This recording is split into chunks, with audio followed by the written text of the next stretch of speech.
شرح زرقانی میں ایک بہت بڑا عجیب واقعہ مذکور ہے کہ مدینہ منورہ کے گرد نواح میں ایک عورت فوت ہو گئی۔ دوسری عورت اسے غسل دینے لگی۔ جو عورت غسل دے رہی تھی، جب اس کا ہاتھ مردہ عورت کی ران پر پہنچا تو اس کی زبان سے نکل گیا، او میری بہنوں، یہ جو عورت آج مر گئی ہے، اس کے فلاں آدمی کے ساتھ خراب تعلقات تھے۔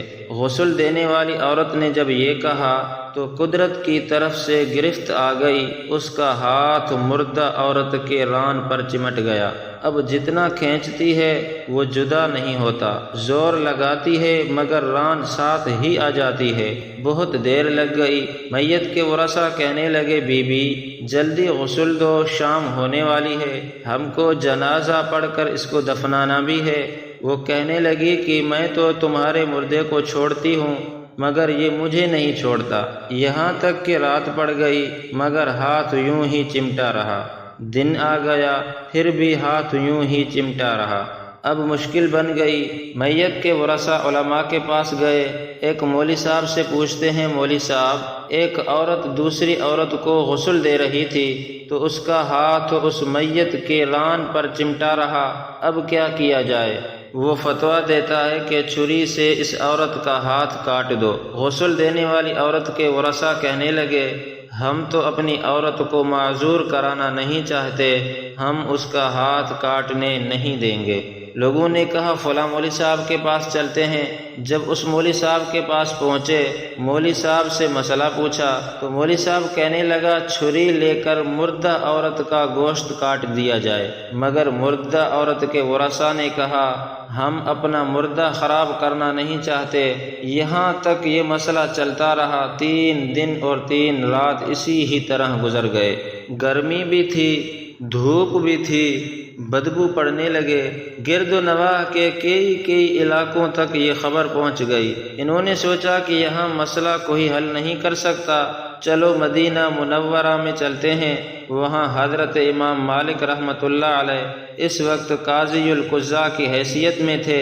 وہ امام مالک رحمۃ اللہ علیہ کے خدمت میں حاضر ہو کر کہنے لگے، حضرت ایک عورت مری پڑی ہوئی تھی، دوسری عورت اسے غسل دے رہی تھی، اس کا ہاتھ اس مردہ عورت کے ران کے ساتھ چمٹ گیا، اب چھوٹتا ہی نہیں ہے، یہاں تک کہ 3 دن اور 3 رات گزر گئے ہیں، حضرت اس مسئلے کو حل کر دیجئے۔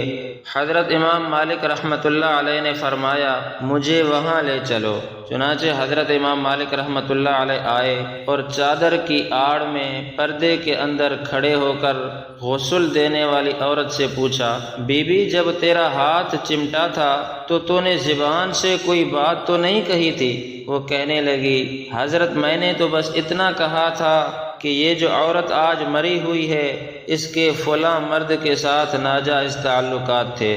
حضرت امام مالک رحمۃ اللہ علیہ نے پوچھا، بی بی یہ جو تو نے تہمت لگائی ہے کیا اس کے 4 چشم دید گواہ تیرے پاس موجود ہیں؟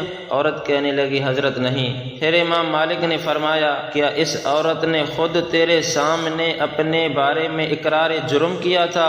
کہنے لگی، نہیں۔ وہ عورت کہنے لگی، حضرت میں نے تو بس یوں ہی کہہ دیا تھا کہ اس عورت کے ساتھ فلاں مرد کے ناجائز تعلقات تھے۔ حضرت امام مالک رحمۃ اللہ علیہ نے یہ سن کر وہیں کھڑے ہو کر پورے قرآن میں نظر دوڑائی، پھر فرمانے لگے، قرآن پاک میں اللہ رب العزت فرماتے ہیں، والذین یرمون المحصنات ثم لم یأتوا بأربعة شہداء فاجلدوہم 80 جلدہ، یعنی جو عورتوں پر ناجائز تہمتیں لگا دیتے ہیں پھر ان کے پاس 4 گواہ نہیں ہوتے تو ان کی سزا یہ ہے کہ ان کو 80 کوڑے مارے جائیں۔ پھر حضرت امام مالک رحمۃ اللہ علیہ اس عورت کی طرف متوجہ ہوئے اور فرمایا کہ تو نے ایک مردہ عورت پر تہمت لگائی ہے، تیرے پاس کوئی گواہ نہیں تھا، میں اس وقت کا قاضی القضاء حکم کرتا ہوں کہ اے جلادو اسی عورت کو مارنا شروع کر دو۔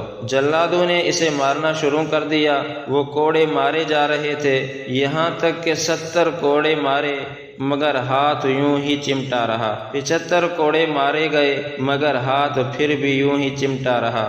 79 کوڑے مارے تو پھر بھی ہاتھ یوں ہی چمٹا رہا۔ جب 80واں کوڑا لگا تو اس کا ہاتھ خود بخود وہاں سے جدا ہو گیا۔